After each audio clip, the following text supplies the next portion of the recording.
Ah bah c'est tout ce que vous cherchez, hein. C'est qu'en fait ça se retourne contre les grévistes. C'est bien pour ça que on est à grand renfort de reportages sur les galères, etc. C'est équilibré, c'est équilibré. Là, Non, c'est pas équilibré. cet angle-là Ça est serait particulier, équilibré si effectivement. vous faisiez également des reportages sur, par exemple, je cite, je sais pas, ces bloqueurs qui sont bien souvent en costard et qui, eux, sont reçus en grande pompe à l'Élysée. J'ai nommé, par exemple, BlackRock. Pourquoi est-ce que vous faites jamais de reportages sur eux, sur tous ces lobbies, justement, qui, eux, sont des bloqueurs et qui empêchent, justement, une vraie négociation? Eux, vous ne faites jamais. Et puis, j'ai une autre idée de reportage. Dites-moi. Pourquoi est-ce que vous ne faites pas aussi sur ce fabuleux modèle en Suède pour montrer ces retraités qui aujourd'hui sont basculés dans la pauvreté, qui sont obligés de travailler?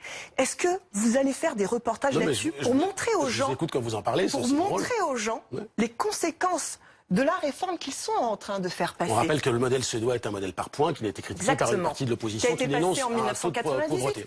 Et il faut rappeler qu'en Suède, le taux de pauvreté des anciens, des seniors, a doublé en 9 ans. Voilà. Et donc c'est là-dessus qu'il faudrait montrer aux gens, regardez ce qui nous pend en nez, regardez vers quoi ils nous amènent. Ils nous amènent vers encore plus de pauvreté. C'est ça qu'ils amènent. Et vous êtes là pour le dire, et vous venez de le dire, et vous avez totalement raison de le rappeler.